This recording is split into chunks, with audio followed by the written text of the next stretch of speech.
Why do living things need oxygen? జీవులకి oxygen ఎందుకు అవసరం? ఒక బైక్ నడవాలంటే దానికి ఏం కావాలి అని అడిగితే మనం వెంటనే పెట్రోల్ అని చెప్తాం. కానీ వాస్తవానికి ఆ పెట్రోల్ దాని ఇంజన్లో మండాలంటే దానికి ఆక్సిజన్ కూడా కావాలి. అలాగే మన బాడీకి ఎనర్జీ కావాలంటే ఫుడ్ కావాలి. ఈ ఫుడ్ మన సెల్స్లో ఎనర్జీగా మారాలంటే ఆక్సిజన్ కావాలి. మన సెల్స్లో సెల్యులర్ రెస్పిరేషన్ అనే ప్రాసెస్లో ఫుడ్, ఆక్సిజన్ ఇంకా కొన్ని ఎంజైమ్ సహాయంతో రియాక్షన్ జరిగి ఎనర్జీ ప్రొడక్షన్ అనేది జరుగుతుంది. అంటే ఫుడ్ లేకపోయినా, ఆక్సిజన్ లేకపోయినా మన సెల్స్ ఎనర్జీని పొందలేవు. So why do we need oxygen? ఈ క్వశ్చన్కి answer, we need oxygen to oxidize the food or glucose in our cells in order to produce energy for our activities. What is respiration? Respiration అంటే ఏంటి? Respiration అనేది respire అనే ఒక Latin పదం నుంచి వచ్చింది. లాటిన్లో రెస్పైర్ అంటే టు బ్రీత్ అని అర్థం. Respiration involves a chain of processes. అంటే రెస్పిరేషన్లో చాలా ప్రాసెసెస్ ఒక చైన్ రియాక్షన్ లాగా ఒకదాని తర్వాత ఒకటి జరుగుతూ ఉంటాయి. అవేంటో చూద్దాం. స్టెప్ 1, మనం గాలి పీల్చుకోవడం ఇన్హలేషన్, ఇంకా గాలి వదిలేయడం ఎక్స్హలేషన్. ఈ రెండింటిని మనం బ్రీదింగ్ అంటాం. స్టెప్ 2, మనం లంగ్స్లోకి పీల్చుకున్న గాలిలో ఉండే ఆక్సిజన్ రక్తంలో ఉండే కార్బన్ డైఆక్సైడ్ లంగ్స్లోకి మార్పిడి జరగడాన్ని exchange of gases between blood and lungs అంటాం. అంటే స్టెప్ 2లో లంగ్స్కి బ్లడ్కి మధ్యలో ఆక్సిజన్, కార్బన్ డైఆక్సైడ్ ఎక్స్చేంజ్ అవుతాయి. Step 3, transport of oxygen from lungs to tissues by blood. లంగ్స్లో నుండి ఆక్సిజన్ని కలెక్ట్ చేసుకున్న బ్లడ్ ఆ ఆక్సిజన్ని టిష్యూస్ వరకు కూడా తీసుకుని వెళ్తుంది. So step 3, transport of oxygen from lungs to tissues. మన బ్లడ్లో చేరిన ఆక్సిజన్ సెల్స్లోకి, సెల్స్లో ఫామ్ అయిన కార్బన్ డైఆక్సైడ్ బ్లడ్లోకి జరిగే exchange of gases between blood and cells. అంటే సెల్స్లో ఉన్న కార్బన్ డైఆక్సైడ్ బ్లడ్కి, బ్లడ్లో ఉన్న ఆక్సిజన్ సెల్స్లోకి ఎక్స్చేంజ్ అవుతుంది. చివరిగా సెల్స్లో చేరిన ఆక్సిజన్ అక్కడ గ్లూకోజ్తో రియాక్ట్ అయ్యి ఎనర్జీని ప్రొడ్యూస్ చేస్తుంది. దీన్నే మనం సెల్యులర్ రెస్పిరేషన్ అని అంటాము. సో రెస్పిరేషన్లో breathing, exchange of gases between lungs and blood, transport of oxygen from lungs to tissues, exchange of gases between blood and cells, and finally utilization of oxygen, that is cellular respiration. టోటల్గా ఈ processes అన్నిటినీ కలిపి మనం respiration అంటాం. What does the exhaled air consists of? Exhaled ఎయిర్లో ఏముంటుంది? బ్రీదింగ్లో inhalation ఇంకా ఎక్సలేషన్ జరుగుతుంటాయి. ఇన్హలేషన్లో నార్మల్ ఎయిర్ని మనం లోపలికి తీసుకుంటాం. ఎక్స్హలేషన్లో ఎక్స్హేల్డ్ ఎయిర్ అనేది మనం బయటకు వదులుతూ ఉంటాం. సో ఈ రెండింటికి డిఫరెన్స్ ఏంటి అనేది మనం కొన్ని ఎక్స్పెరిమెంట్స్ ద్వారా తెలుసుకోవచ్చు. Here we have a setup, a test tube and some lime water in the test tube, and it has 2 pipes and the test tube is closed with a cork. ఈ సెటప్లో మనం ఈ test ట్యూబ్లోకి ఎయిర్ని పంపించబోతున్నాం.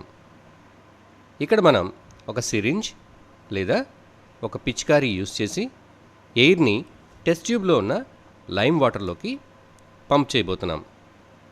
See what happens. When normal air is pumped into the test tube containing lime water, there is no change in the color of lime water. ఈ lime water యొక్క కలర్లో ఎలాంటి మార్పు లేదు. Then we have taken the same setup. In place of the syringe, we are directly blowing the exhaled air. ఇదే సెటప్లో syringe బదులుగా మనం డైరెక్ట్గా ఎక్స్హేల్డ్ ఎయిర్ని ఆ గొట్టంలోంచి వాటర్లోకి, లైమ్ వాటర్లోకి వెళ్ళేలాగా బ్లో చేస్తున్నాం. After some time we can observe that the lime water turns Milky. కొద్దిసేపటి తర్వాత టెస్ట్ ట్యూబ్లో ఉన్న లైమ్ వాటర్ మిల్కీగా అయిపోతుంది. అంటే టెస్ట్ ట్యూబ్లో ఉన్న లైమ్ వాటర్ అంటే కాల్షియం హైడ్రాక్సైడ్ కాల్షియం కార్బోనేట్గా కన్వర్ట్ అవుతుంది. So here we conclude exhaled air turns the lime water milky. ఇదే ఎక్స్పెరిమెంట్ని మనం మరొకలా కూడా చేయొచ్చు. Here we have taken a setup where there are 2 test tubes, one with normal water, the other one with the lime water. ఒక దాంట్లో normal water, రెండవ దాంట్లో లైమ్ వాటర్ ఉన్నాయి. సో ఈ 2 టెస్ట్ ట్యూబ్స్కి కామన్ పైప్ ఉంది.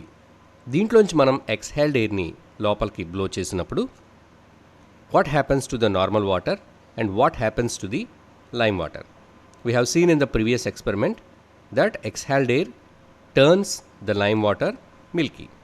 So ఇక్కడ lime water ఉన్న test ట్యూబ్లో లైమ్ వాటర్ మిల్కీగా మారడాన్ని మనం చూడొచ్చు. But whereas the test tube containing the normal water there is no change. What does this experiment indicate? So ఈ ఎక్స్పెరిమెంట్ ద్వారా మనం ఏం తెలుసుకుంటున్నాం? It indicates that exhaled air is different from normal air. ఈ ఎక్స్పెరిమెంట్ ద్వారా మనం తెలుసుకుంటున్నది exhaled air అనేది నార్మల్ ఎయిర్ కంటే డిఫరెంట్. అలాగే exhaled air it turns the lime water Milky. Which gas turns lime water milky? Lime water మిల్కీగా మారుతుంది. అయితే ఏ గ్యాస్ వల్ల ఇది మారుతుంది? Carbon dioxide. Carbon dioxide it turns the lime water milky. Next question. Which gas do you think might be present in greater quantities in exhaled air? Exhaled air లో ఏ gas ఎక్కువగా ఉంటుంది? మనం నార్మల్ ఎయిర్తో కంపేర్ చేసినప్పుడు ఎక్స్హేల్డ్ ఎయిర్లో carbon dioxide ఎక్కువగా ఉంటుంది. Carbon dioxide is in greater quantities in exhaled air when compared to normal air. Next question.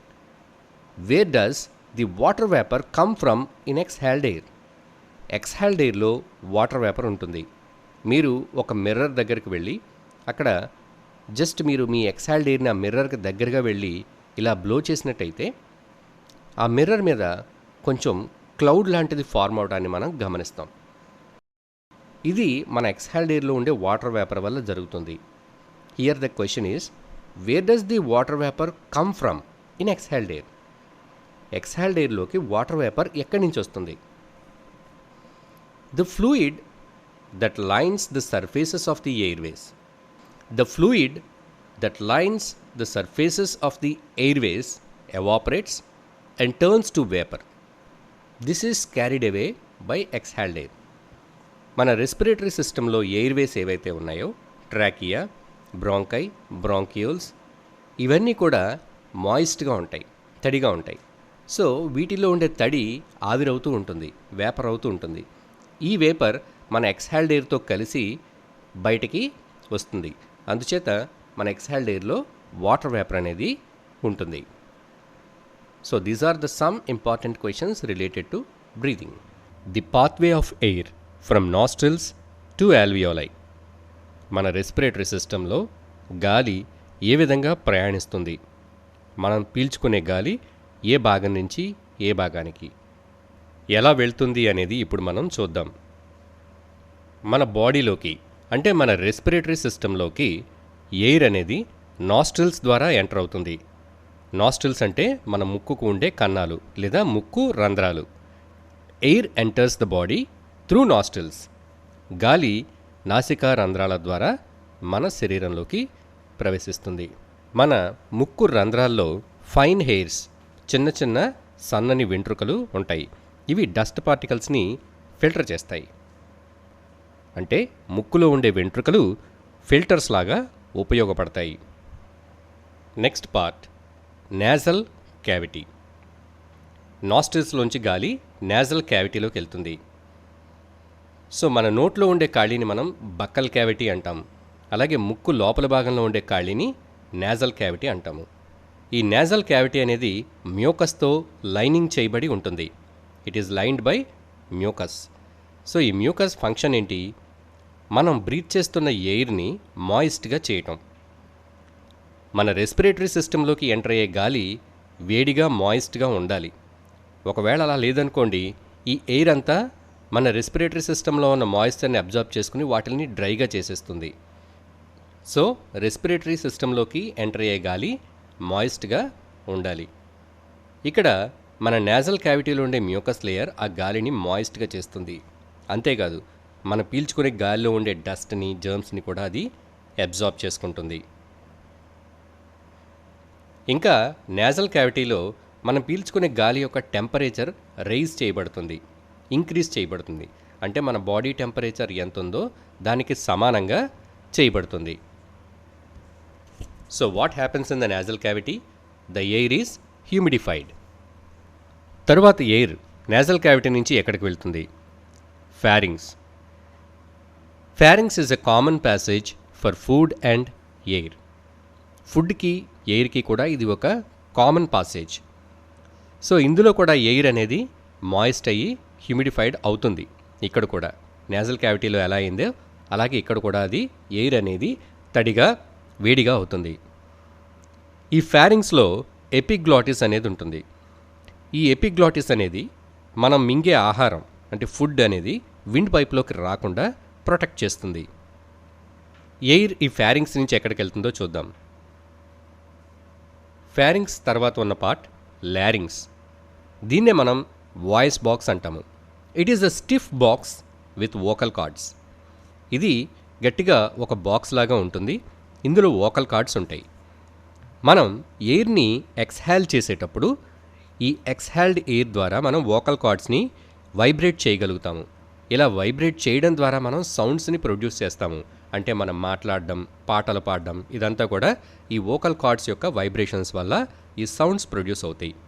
అయితే ఈ vocal cords అనేవి మనం కేవలం గాలిని ఎక్స్హాల్ చేసేటప్పుడు మాత్రమే వైబ్రేట్ చేయగలుగుతాము. అందువల్లే ఈ లారింగ్స్ని మనం సౌండ్ బాక్స్ లేదా వాయిస్ బాక్స్ అని అంటాం. లారింగ్స్లోకి ఎంటర్ అయిన గాలి నెక్స్ట్ దేంట్లోకి వెళ్తుంది? ట్రాకియా. ట్రాకియాలోకి ప్రవేశిస్తుంది. ట్రాకియా అంటే this is a long tube. It is a pipe that carry the air in to lungs. And this trachea it is supported by C shape cartilaginous rings. ఈ trachea అనేది కార్టిలేజ్తో తయారైన రింగ్స్తో support చేయబడుతుంది. ఈ ring support లేదనుకోండి, ఈ trachea అనేది మనం గాలి పీల్చి వదిలినప్పుడు కొలాప్స్ అయిపోతుంది, అంటే ముడుచుకుపోతుంది. ఇలా ముడుచుకుపోకుండా, అతుక్కుపోకుండా ఉండడానికి ఈ రింగ్స్ అనేవి సపోర్ట్ చేస్తూ ఉంటాయి. ట్రాకియాని మనం విండ్ పైప్ అని కూడా అంటాం. The next part bronchi. ట్రాకియాలోకి ఎంటర్ అయిన గాలి ట్రాకియా నుంచి బ్రాంకైలోకి వెళ్తుంది. బ్రాంకై అంటే ట్రాకియా 2 బ్రాంచెస్ కింద డివైడ్ అవుతుంది. ఒకటి లెఫ్ట్ లంగ్లోకి, ఒకటి రైట్ లంగ్లోకి. సో ఈ బ్రాంచెస్ని మనం బ్రాంకై అంటాం. The next one bronchioles. ఈ బ్రాంకై ఇంకా ఫర్దర్గా ఫైన్ బ్రాంచెస్గా డివైడ్ అవుతాయి. సో వీటినే మనం బ్రాంకియోల్స్ అంటాం. సో ఎయిర్ అనేది బ్రాంకై నుంచి బ్రాంకియోల్స్లోకి ఎంటర్ అవుతుంది. And the last part of the respiratory system, alveoli. How are these alveoli? These are the clusters of air sacs. ఇవి క్లస్టర్స్గా ఉండే ఎయిర్ సాక్స్. అంటే మనం ఒక బంచ్ ఆఫ్ గ్రేప్స్ని చూస్తే ఎలా ఉంటాయో అలాగా ఇవన్నీ కూడా క్లస్టర్స్ కింద ఉండే ఎయిర్ సాక్స్. ఈ ఎయిర్ సాక్స్ అన్నీ కూడా బ్రాంకియోల్స్కి చివరల్లో అతుక్కుని ఉంటాయి. ఈ ఎయిర్ సాక్స్ యొక్క వాల్స్ అనేవి చాలా థిన్గా ఉంటాయి. అంటే 1 సెల్ థిక్. వాటి మందంలో కేవలం ఒక్కొక్క సెల్స్ మాత్రమే ఉండే అంత థిన్గా వీటి మెంబ్రేన్ ఉంటుంది. ఎందుకు అలా ఉంటుందంటే ఇక్కడ ఎక్స్చేంజ్ ఆఫ్ గ్యాసెస్ జరగాలి. అలాగే ఈ ఆల్వియోలై చుట్టూ కూడా బ్లడ్ వెజల్స్ అనేవి ఎక్కువగా దీని చుట్టూ కూడా ఒక నెట్వర్క్ లాగా ఫామ్ అయి ఉంటాయి. ఎందుకంటే ఆ బ్లడ్కి ఆల్వియోలైకి మధ్యలో గ్యాసెస్ ఎక్స్చేంజ్ అనేది జరుగుతుంది. అంటే మనం పీల్చుకున్న గాలిలో ఉండే ఆక్సిజన్ అనేది బ్లడ్లో ఉండే కార్బన్ డైఆక్సైడ్ అనేది ఆల్వియోలైలోకి ఎక్స్చేంజ్ అనేది జరుగుతుంది. So this is the pathway of the air. Nostrils to nasal cavity to pharynx to larynx to trachea to bronchi to bronchioles and bronchioles to alveoli. Gases exchange జరిగిన తర్వాత మళ్ళీ ఎక్స్హాల్డ్ air అనేది తిరిగి ఇదే పాత్వేలో వెనక్కి వస్తుంది. Alveoli to bronchioles to bronchi to trachea trachea to larynx, larynx to pharynx, pharynx to nasal cavity, nasal cavity to nostrils, nostrils to outside. So this is the pathway of air from nostrils to alveoli. So this is the pathway of the air. Nostrils, nostrils to nasal cavity, nasal cavity to pharynx, pharynx to larynx, larynx to trachea, trachea to bronchi, bronchi to bronchioles, and bronchioles to alveoli. Gases exchange జరిగిన తర్వాత మళ్ళీ ఎక్స్హేల్డ్ air అనేది తిరిగి ఇదే పాత్వేలో వెనక్కి వస్తుంది. Alveoli to bronchioles, bronchioles to bronchi, bronchi to trachea, trachea to లారింగ్స్, లారింగ్స్ to pharynx, pharynx to nasal cavity, nozzle cavity to nostrils, nostrils to outside. So this is the pathway of air from nostrils to alveoli. Epiglottis and passage of air. మన respiratory సిస్టంలో air పాసేజ్లో epiglottis యొక్క role ఏంటో ఈ వీడియోలో మనం తెలుసుకోబోతున్నాం. The pathway of air కనుక మనం చూసినట్లయితే the air enters the nose through the nostrils, nostrils to nasal cavity, nasal cavities to pharynx, ఫారింగ్స్లోకి ఎంటర్ అవుతుంది. We know that the pharynx is a common passage for both food and air. Food, air ఇవి రెండూ కూడా ఈ pharynx ద్వారానే travel చేసి కిందకి వెళ్తాయి. కానీ ఇక్కడ food has to enter in to the food pipe, air has to enter in to the air pipe or wind pipe. Food అనేది ఫుడ్ పైప్లోకి ఎంటర్ అయ్యి స్టమక్ను రీచ్ అవ్వాలి. ఎయిర్ అనేది విండ్ పైప్ అంటే ట్రాకియాలోకి ఎంటర్ అయ్యి ట్రాకియా నుంచి లంగ్స్కి రీచ్ అవ్వాల్సి ఉంటుంది. అయితే ఫుడ్ గనుక పొరపాటుగా మన రెస్పిరేటరీ సిస్టమ్ అంటే ట్రాకియాలో గనక ఎంటర్ అయితే ఏమవుతుంది? పొలమారడం అనేది జరుగుతుంది. సో ఫుడ్ ఇలాగ విండ్ పైప్లోకి ఎంటర్ అయితే చోకింగ్ కూడా జరిగే అవకాశం ఉంటుంది. అంటే మన వాయునాళం, మన ట్రాకియా క్లోజ్ అయిపోయి బ్రీతింగ్ అనేది జరగకుండా అయ్యే పరిస్థితి కూడా ఉంటుంది. సో ఫుడ్ అనేది విండ్ పైప్లోకి వెళ్లకుండా కంట్రోల్ చేయవలసిన అవసరం ఎంతైనా ఉంది. So who is controlling this? Who is channelizing the food and air? ఫారింగ్స్లోంచి ట్రావెల్ చేసే ఫుడ్ని ఇంకా ఎయిర్ని కరెక్ట్గా అవి ప్రాపర్ పైప్స్లోకి వెళ్ళేలాగా ఎవరు ఛానల్ చేస్తున్నారు? This job is done by epiglottis. So we have a part called as epiglottis. Epiglottis అనే ఒక పార్ట్ ఈ ఫుడ్ని ఫుడ్ పైప్లోకి వెళ్ళేలాగా, ఎయిర్ని విండ్ పైప్లోకి వెళ్ళేలాగా కంట్రోల్ చేస్తుంది. It is a flap like valve. Epiglottis అనేది ఫ్లాప్ లాంటి ఒక వాల్వ్. సో ఈ వాల్వ్ దేన్ని క్లోజ్ చేస్తుంది? విండ్ పైప్ని క్లోజ్ చేస్తుంది. When we're swallowing the food అంటే మనం ఫుడ్ని మింగేటప్పుడు this epiglottis it partly closes the wind pipe. So wind పైప్ని పూర్తిగా క్లోజ్ చేయట్లేదు, it is partly closing the wind pipe and it is deflecting the food down in to the stomach. Food అనేది food పైప్లోకి వెళ్ళేలాగా ఫుడ్ని deflect చేస్తుంది. అప్పుడు ఈ epiglottis అంటే ఈ ఎపిగ్లాటిస్ విండ్ పైప్ని కవర్ చేసి ఫుడ్ విండ్ పైప్లోకి ఎంటర్ అవ్వకుండా చేస్తుంది. మనం ఫుడ్ తీసుకునేటప్పుడు విండ్ పైప్ని క్లోజ్ చేసిన ఈ ఎపిగ్లాటిస్ మనం గాలి తీసుకునేటప్పుడు పూర్తిగా ఓపెన్ అయ్యి ఎయిర్ని లోపలికి బయటికి వెళ్ళే విధంగా అలో చేస్తుంది. అయితే ఈ ఎపిగ్లాటిస్ యొక్క మూమెంట్స్ ఎవరి కంట్రోల్లో ఉంటాయి? They are under the control of our nervous system. Our nervous system it regulates the movements of this epiglottis. And here we have a question also. మనం ఫుడ్ తీసుకునేటప్పుడు మాట్లాడకూడదు అని మనకి అడ్వైస్ చేస్తూ ఉంటారు. Why we are advised not to talk while eating food? Do you know the answer? మనం మాట్లాడాలి అంటే we have to release the air from our lungs. మనం గాలిని వదులుతున్నప్పుడు మాత్రమే మాట్లాడగలుగుతాము. That means we're able to talk when we're exhaling the air. But when we're eating, while swallowing the food, if you try to talk, then the epiglottis it opens the windpipe. మీరు ఆహారాన్ని తినేటప్పుడు లేదా మింగేటప్పుడు మాట్లాడాలని అనుకుంటే మీ wind పైప్లోంచి గాలి బయటికి రావడానికి epiglottis open అవుతుంది. ఇలా అయినప్పుడు ఫుడ్ అనేది మన విండ్ పైప్లోకి ఎంటర్ అయ్యే ఛాన్సెస్ ఉంటాయి. సో ఫుడ్ విండ్ పైప్లో ఎంటర్ అయితే చోకింగ్ అవ్వడం అంటే గొంతుకు అడ్డుపడవడం, దాంతో కాఫింగ్, దగ్గు రావటం జరుగుతుంది. దీన్నే మనం పొలమారటం అని అంటారు. కొన్నిసార్లు ఇది ప్రమాదకరంగా కూడా మారుతుంది. So that is the reason why we are advised not to talk while eating food. Mechanism of respiration in human beings. Human బీయింగ్స్లో రెస్పిరేషన్ జరిగే మెకానిజంని ఈ వీడియోలో మనం చూడబోతున్నాం. సో రెస్పిరేషన్లో మనం గాలి తీసుకోవడం, గాలి వదలటం జరుగుతుంది. గాలి తీసుకోవడాన్ని ఇన్హలేషన్ అంటాం, గాలి వదలడాన్ని ఎక్సలేషన్ అంటాం. అయితే మన లంగ్స్ వాటంతట అవిగా గాలిని తీసుకోవడం కానీ వదలడం కానీ చేయలేవు. That means our lungs cannot operate on their own. మరి గాలి తీసుకోవడం వదలడం ఎలా జరుగుతుంది? Who helps the lungs in exhalation and inhalation? In our body we have some important organs that helps the lungs to inhale and exhale the air.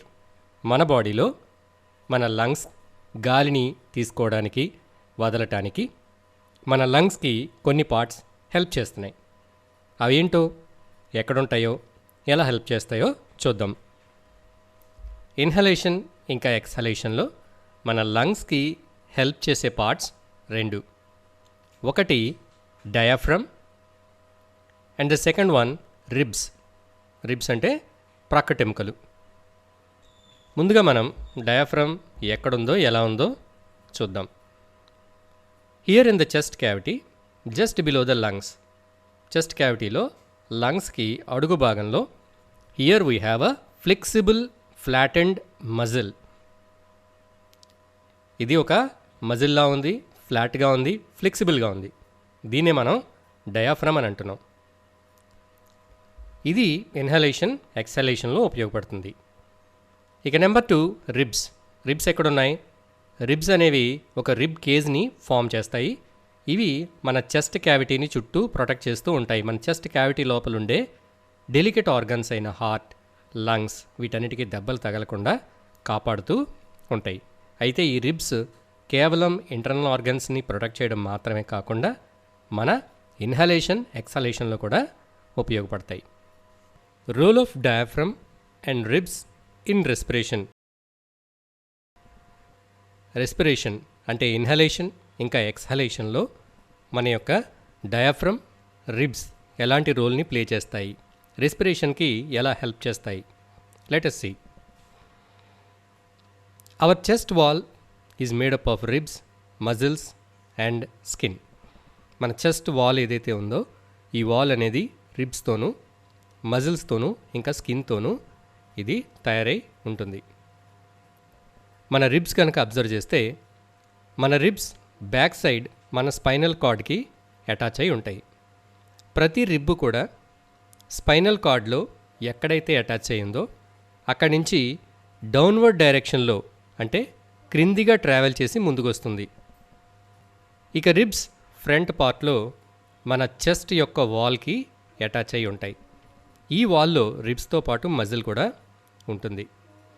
ఎప్పుడైతే మన chest వాల్లో ఉండే muscle contract అవుతుందో అప్పుడు మన రిబ్స్ అనేవి పైకి మూవ్ చేయబడతాయి. Ribs ఎప్పుడైతే ఇలా పైకి పుల్ చేయబడతాయో అప్పుడు మన యొక్క చెస్ట్ క్యావిటీ అనేది ఇంక్రీజ్ అవుతుంది.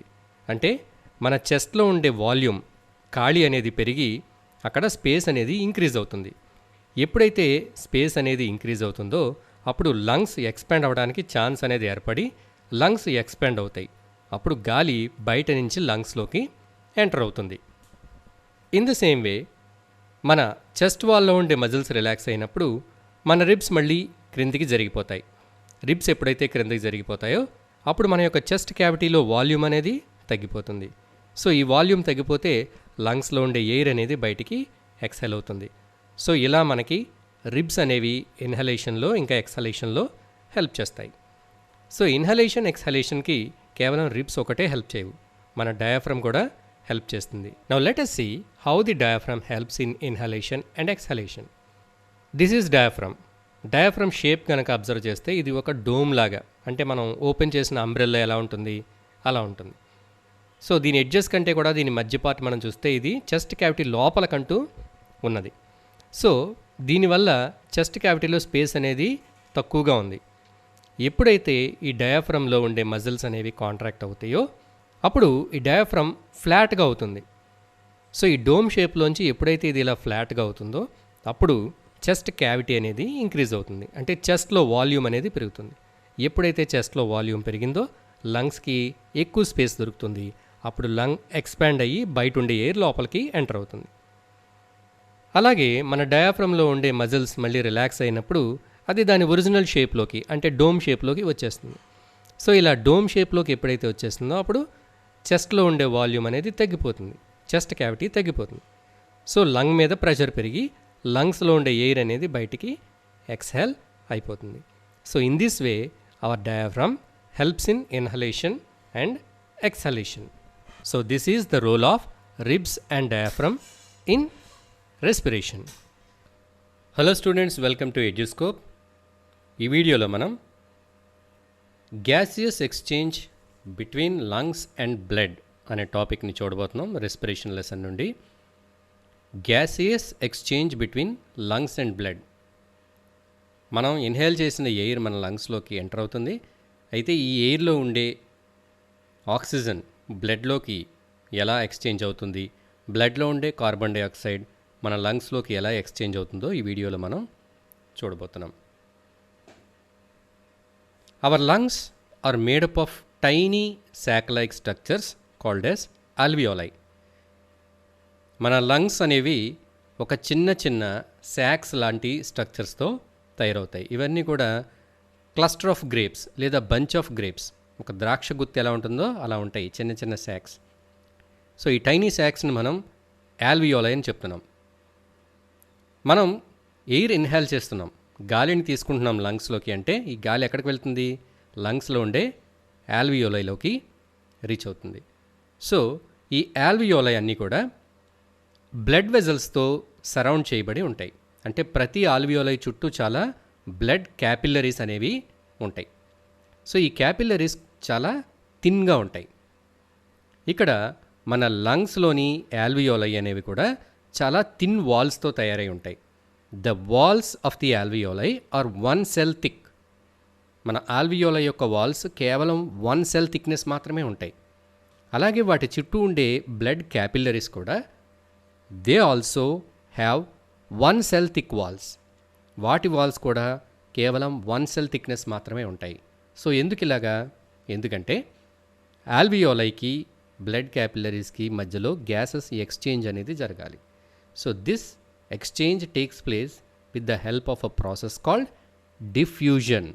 డిఫ్యూజన్ అనే ప్రాసెస్ ద్వారా గ్యాసెస్ అనేవి ఎక్స్చేంజ్ అవుతాయి. So for the easy diffusion of gases, the walls of alveoli and the walls of blood capillaries are very thin, only 1 cell thick. So ఇప్పుడు ఆల్వియోలైలోకి air అనేది enter అయింది, inhaled air. So ఈ inhaled air అనేది ఆల్వియోలైలో ఉంది. ఇక్కడ దాని చుట్టూ ఉండే క్యాపిల్లరీస్లోకి హార్ట్ నుంచి డార్క్ రెడ్ కలర్ బ్లడ్ వస్తుంది. ఈ డార్క్ రెడ్ కలర్ బ్లడ్లో there is more carbon dioxide. So this blood is carrying carbon dioxide. So now the exchange of gases takes place. ఆల్వియోలైలో ఉన్న ఇన్హేల్డ్ ఎయిర్ ఏదైతే ఉందో ఈ ఇన్హేల్డ్ ఎయిర్లో 21% ఆక్సిజన్ ఉంటుంది. అంటే oxygen ఎక్కువగా ఉంటుంది. అలాగే కార్బన్ డైఆక్సైడ్ వచ్చి 0.03% ఉంటుంది. బ్లడ్ వెజల్లో ఉండే బ్లడ్లో మనం చూస్తే ఆక్సిజన్ పర్సంటేజ్ తక్కువగా ఉంటుంది, కార్బన్ డైఆక్సైడ్ పర్సంటేజ్ ఎక్కువగా ఉంటుంది. సో ఆల్వియోలైలో ఉండే ఇన్హేల్డ్ ఎయిర్ ఏదైతే ఉందో అందులో ఉండే ఆక్సిజన్ బ్లడ్లోకి డిఫ్యూజ్ అవుతుంది. అలాగే బ్లడ్లో ఉండే కార్బన్ డైఆక్సైడ్ ఆల్వియోలైలో ఉండే ఎయిర్లోకి డిఫ్యూజ్ అవుతుంది. So in this way the exchange of gases takes place.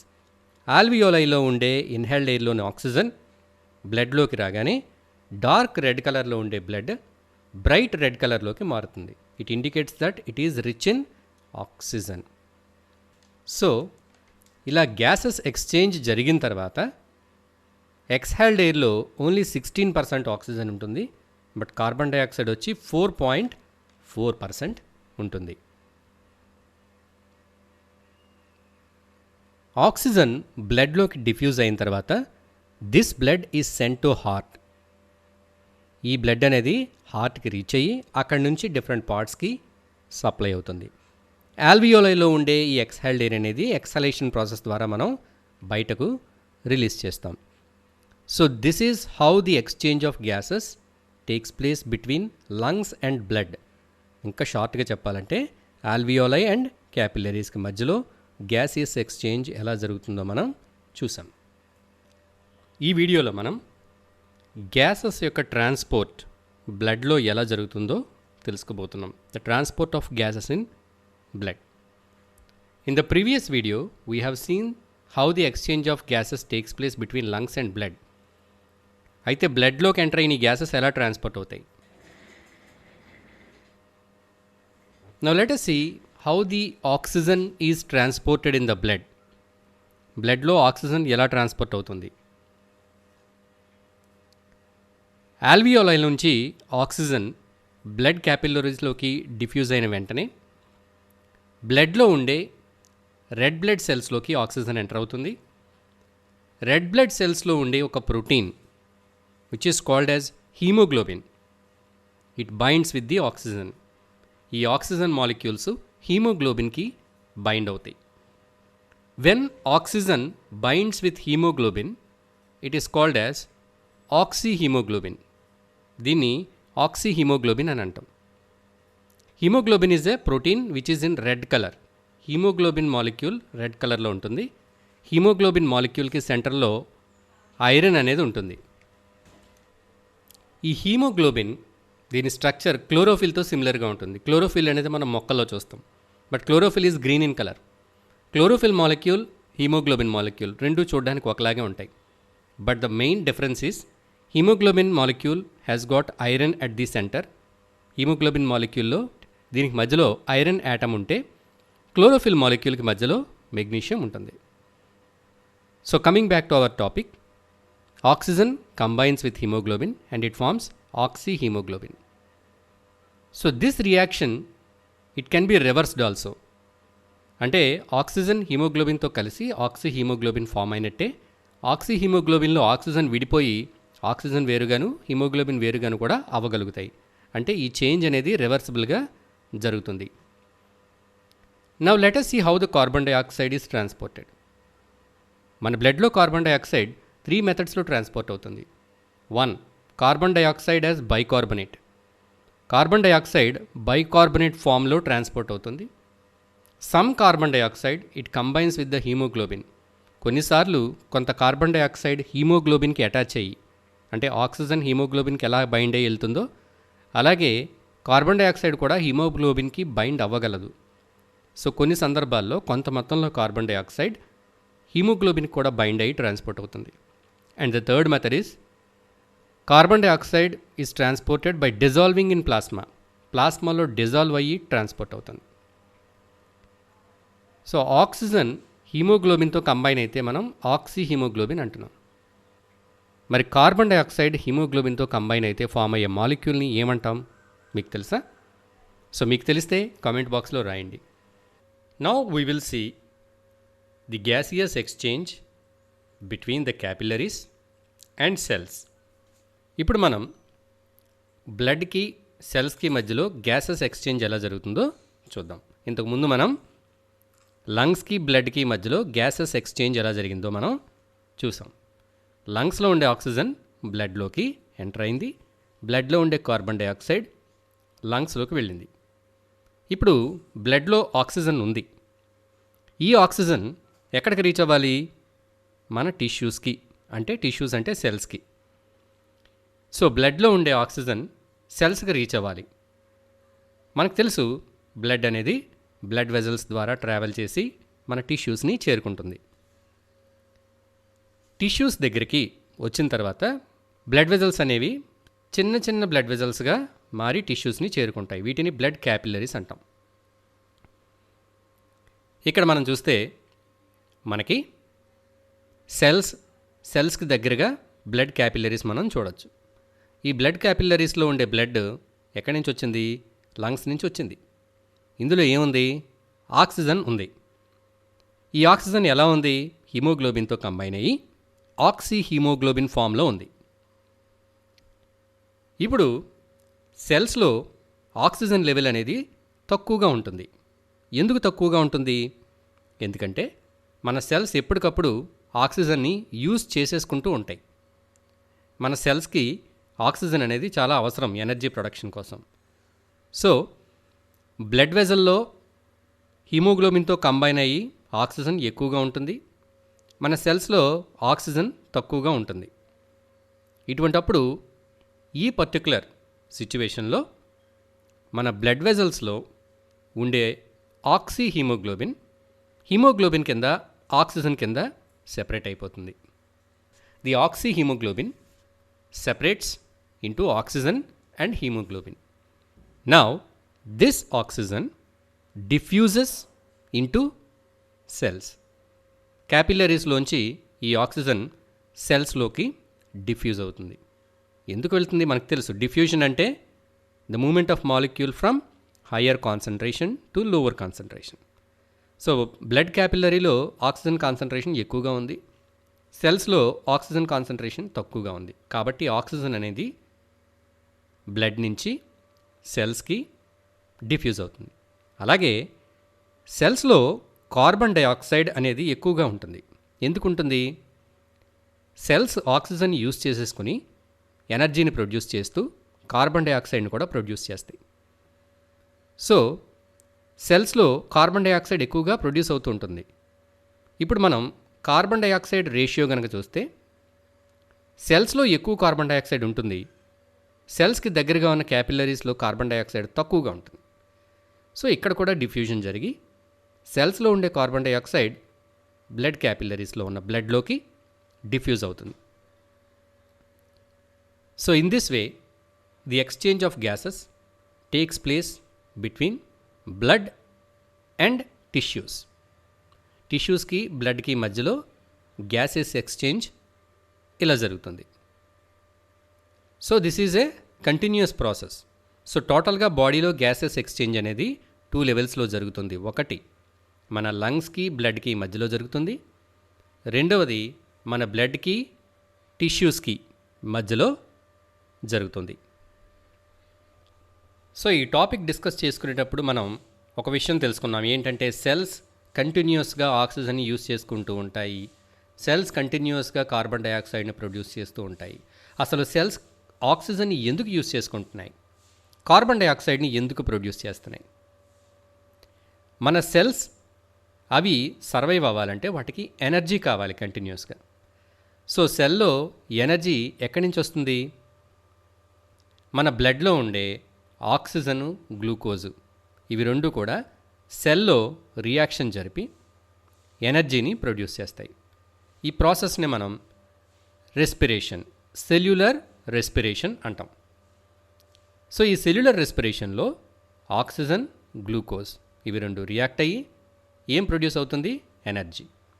ఇలా ఎనర్జీ ప్రొడ్యూస్ అయ్యేటప్పుడు ఎనర్జీతో పాటు వాటర్, కార్బన్ డైఆక్సైడ్ కూడా బై ప్రొడక్ట్స్గా ఫామ్ అవుతాయి.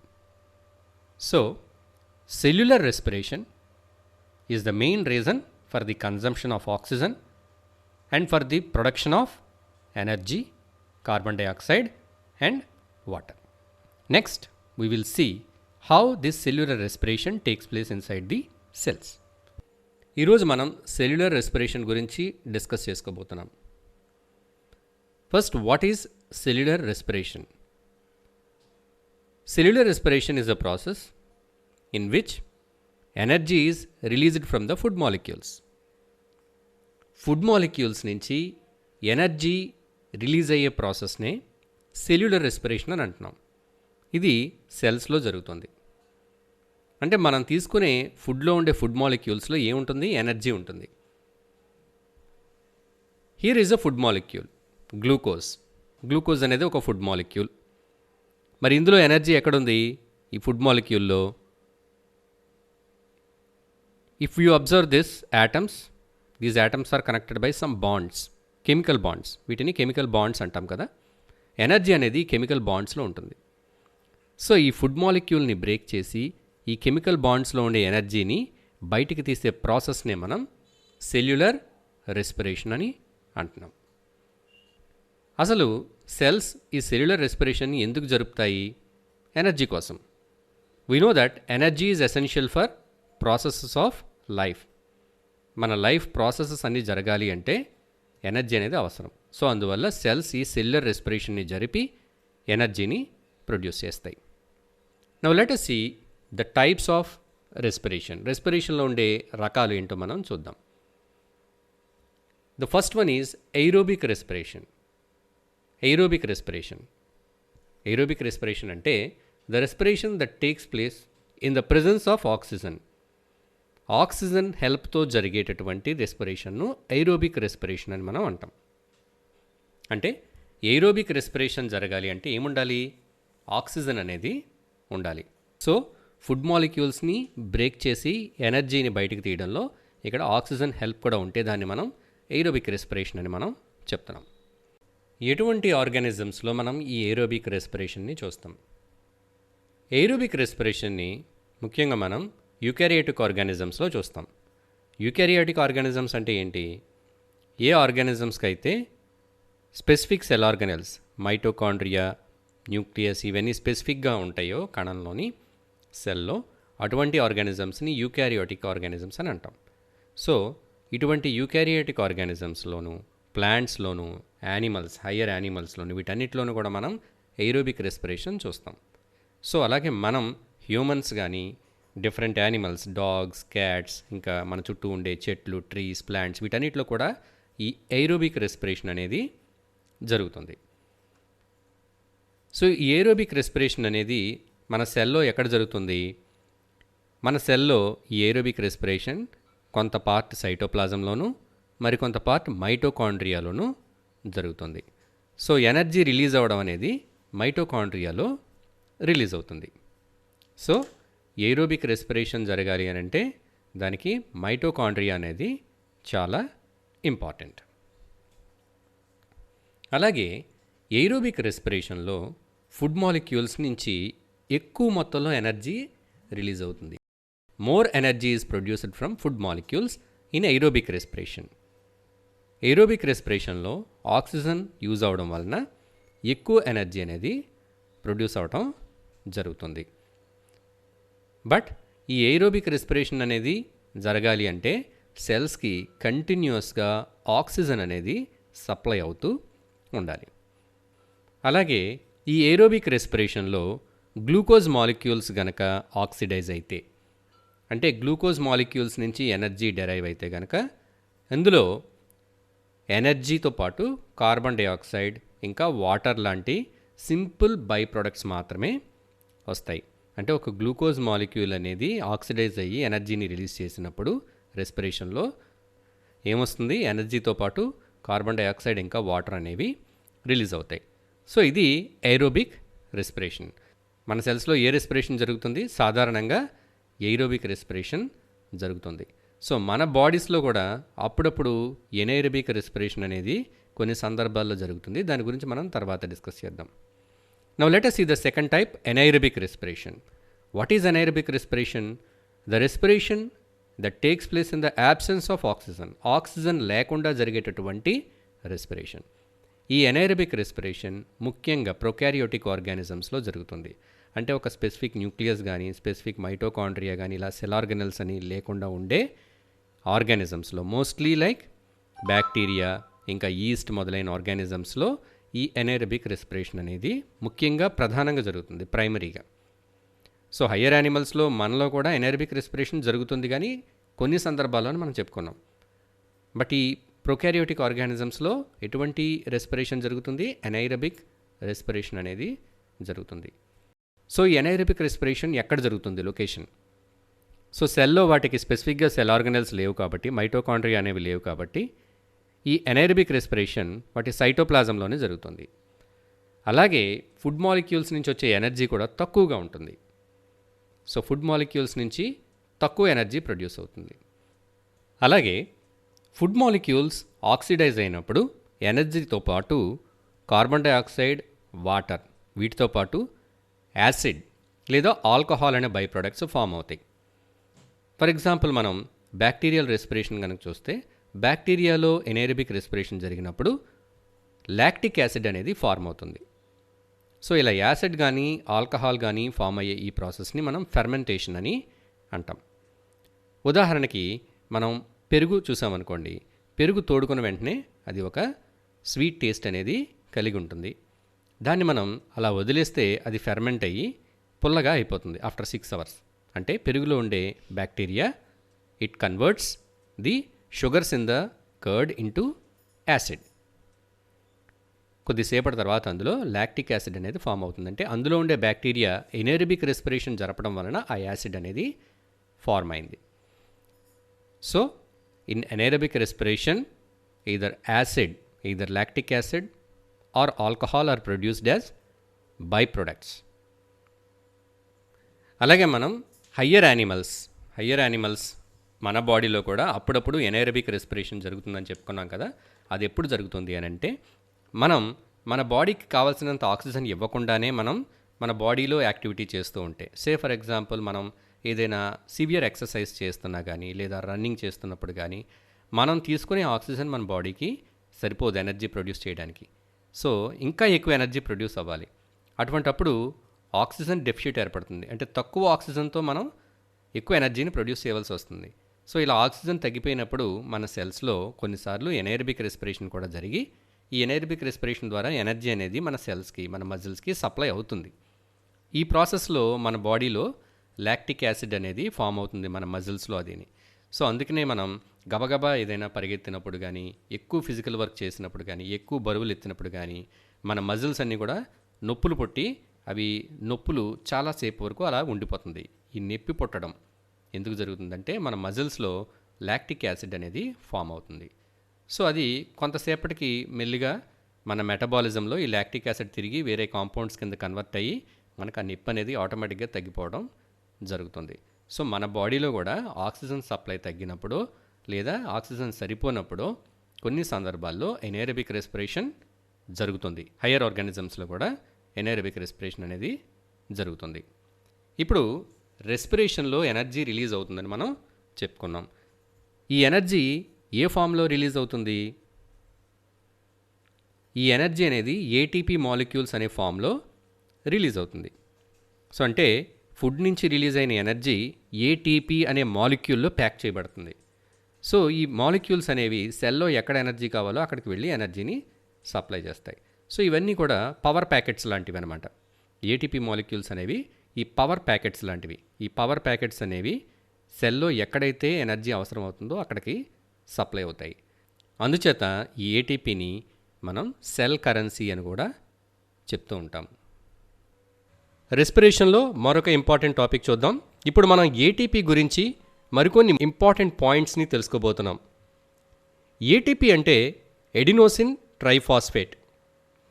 ఎడినోసిన్ అనే పదార్థానికి 3 ఫాస్ఫేట్స్ అటాచ్ అయ్యి ఉంటాయి. సెల్యులర్ రెస్పిరేషన్లో రిలీజ్ అయ్యే ఎనర్జీ ఏదైతే ఉందో అది ఈ ఏటీపీలోని 2nd ఇంకా 3rd ఫాస్ఫేట్ల మధ్యలో స్టోర్ అవుతుంది. అంటే ఏటీపీలో ఎనర్జీ ఫాస్ఫేట్ మాలిక్యూల్స్ మధ్యలో ఉండే బాండ్స్లో స్టోర్ అవుతుంది. ఒకవేళ ఎడినోసిన్కి 2 ఫాస్ఫేట్లు మాత్రమే జాయిన్ అయి ఉంటే దాన్ని ఏమంటారు? దాన్ని ఏడిపి, ఎడినోసిన్ డైఫాస్ఫేట్ అని అంటాం. సెల్స్లో జరిగే ఎనర్జీ ట్రాన్స్ఫర్లో ఏటీపీ, ఏడిపి ఇవి 2 కూడా ఇంపార్టెంట్ రోల్ని ప్లే చేస్తాయి. అది ఎలాగో ఇప్పుడు చూద్దాం. మన సెల్లో సెల్యులర్ రెస్పిరేషన్ ద్వారా ఎనర్జీ ఎక్కడైతే ప్రొడ్యూస్ అవుతుందో ఆ ప్లేస్కి ఏడిపిలు చేరుకుంటాయి. మనకు తెలుసు కదా, ఏడిపిలు అంటే ఎడినోసిన్తో పాటు 2 ఫాస్ఫేట్లు మాత్రమే ఉండేవి. ఇప్పుడు ఏడిపి ఇంకొక ఫాస్ఫేట్ను అటాచ్ చేసుకోవాలి, బైండ్ చేసుకోవాలి అనుకుంటుంది. అయితే ఆ బాండ్ ఏర్పడడానికి ఎనర్జీ కావాలి. అంటే 3rd ఫాస్ఫేట్ ఏడిపికి అటాచ్ అవ్వాలంటే ఎనర్జీ కావాలి. ఇప్పుడు సెల్యులర్ రెస్పిరేషన్లో ఎనర్జీ ఏదైతే ప్రొడ్యూస్ అవుతుందో ఆ ఎనర్జీ ఇక్కడ యూజ్ అయ్యి ఒక ఫాస్ఫేట్ ఏడిపికి అటాచ్ అయ్యి అది ఏటీపీగా మారిపోతుంది. అంటే సెల్యులర్ రెస్పిరేషన్లో విడుదలైన ఎనర్జీ ఏటీపీలోని సెకండ్ ఇంకా థర్డ్ ఫాస్ఫేట్ల మధ్యలో ఉండే బాండ్ ఫామ్ అవడానికి హెల్ప్ చేసి ఏటీపీని ఏర్పరుస్తుంది. సో ఇప్పుడు ఏటీపీలో ఎనర్జీ అనేది ప్యాక్ అయింది. ఈ ఏటీపీ మన సెల్లో ఎక్కడైతే ఎనర్జీ అవసరమవుతుందో అక్కడికి వెళ్తుంది.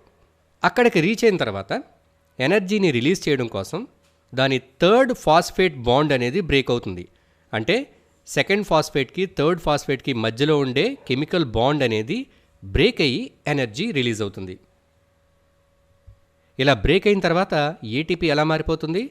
ఏడీపీగా మారిపోతుంది. ఇప్పుడు ఈ ఏడీపీలు ఎనర్జీని మళ్ళీ ఫిల్ చేసుకోవడానికి ఎనర్జీ ఎక్కడైతే ప్రొడ్యూస్ అవుతుందో ఆ సైడ్స్కు వెళ్ళిపోతాయి. అంటే ఏడీపీలు ఎనర్జీని ప్యాక్ చేసుకుని ఏటీపీలుగా మారి ఈ ఏటీపీలు ఎనర్జీ ఎక్కడ అవసరం అవుతుందో అక్కడికి వెళ్ళి ఎనర్జీని సప్లై చేస్తాయి. ఈ విధంగా మన సెల్లో ఏడీపీలు ఏటీపీలు ఎనర్జీ ట్రాన్స్ఫర్లో సహాయపడతాయి. ఒక ఏటీపీ సుమారుగా 7200 క్యాలరీల ఎనర్జీని రిలీజ్ చేస్తుంది. అందుకే ఏటీపీలను సెల్ కరెన్సీ అని మనం చెప్తాము. ఏరోబిక్ రెస్పిరేషన్లో అయితే ఒక్క గ్లూకోజ్ మాలిక్యూల్ ఆక్సిడైజ్ అయితే 36 ఏటీపీలు ప్రొడ్యూస్ అవుతాయి. So this is all about the ATP and energy transfer in the cells. Production of energy without oxygen. Oxygen లేకుండా మన బాడీలో ఎనర్జీ ప్రొడ్యూస్ అవ్వడం. మన బాడీలో జనరల్గా ఎనర్జీ ప్రొడ్యూస్ అవ్వాలంటే ఆక్సిజన్ ఉండాలి. ఎందుకంటే మన బాడీలో ఏరోబిక్ రెస్పిరేషన్ అనేది జరుగుతుంది. అలాగే మనకి కొన్ని పనులు చేసేటప్పుడు ఎక్కువ ఎనర్జీ కావాలి. మనకు ఎక్కువ ఎనర్జీ కావాలి అంటే, మన బాడీలో ఎక్కువ ఎనర్జీ ప్రొడ్యూస్ అవ్వాలి అంటే మనం మన బాడీకి ఎక్కువ ఆక్సిజన్ని సప్లై చేయాల్సి ఉంటుంది. అందుకే మనం పరిగెత్తేటప్పుడు ఎక్కువసార్లు గాలి తీసుకుంటాం, ఎక్కువసార్లు బ్రీత్ చేస్తాం. సో ఇలా ఎక్కువసార్లు బ్రీత్ చేయడం వల్ల మోర్ ఆక్సిజన్ అనేది మన మజిల్స్కి అందుబాటులోకి వచ్చి కావాల్సిన ఎనర్జీ రిలీజ్ అవుతుంది. అయితే కొన్నిసార్లు మనం గాలి తీసుకోకుండానే, అంటే బ్రీదింగ్ చేయకుండానే కొన్ని ఎక్సర్సైజ్లు లేదా కొన్ని ఫిజికల్ యాక్టివిటీస్ చేయవలసి వస్తుంది. ఒక్కొక్కసారి మనం ఫిజికల్ యాక్టివిటీని చేసేటప్పుడు మనం తీసుకునే ఆక్సిజన్ సరిపోకుండా కూడా ఉంటుంది. ఉదాహరణకి ఈత కొట్టడం. ఈత కొట్టాలంటే చేతులు కాళ్ళు చాలా బలంగా కదపాల్సి ఉంటుంది. అంటే చాలా ఎక్కువ ఫిజికల్ యాక్టివిటీ చేయాలి. మరి ఇలాంటి ఫిజికల్ యాక్టివిటీకి చాలా ఎక్కువ ఆక్సిజన్ అవసరం అవుతుంది. కానీ ఈత కొట్టే వాళ్ళకి ఆక్సిజన్ అనేది చాలా తక్కువగా ఉంటుంది. వాళ్ళు గాలి లోపలికి బాగా తీసుకుని నీళ్ళలోకి వెళ్తారు. ఈ ఆక్సిజన్ అనేది వినియోగం అయిపోయిన తర్వాత మళ్ళీ బ్రీత్ చేయడానికి అవకాశం కూడా ఉండకపోవచ్చు. ఒక్కొక్కసారి ఎక్కువసేపు నీళ్ళలోనే ఉండి ఈత కొట్టవలసి ఉంటుంది.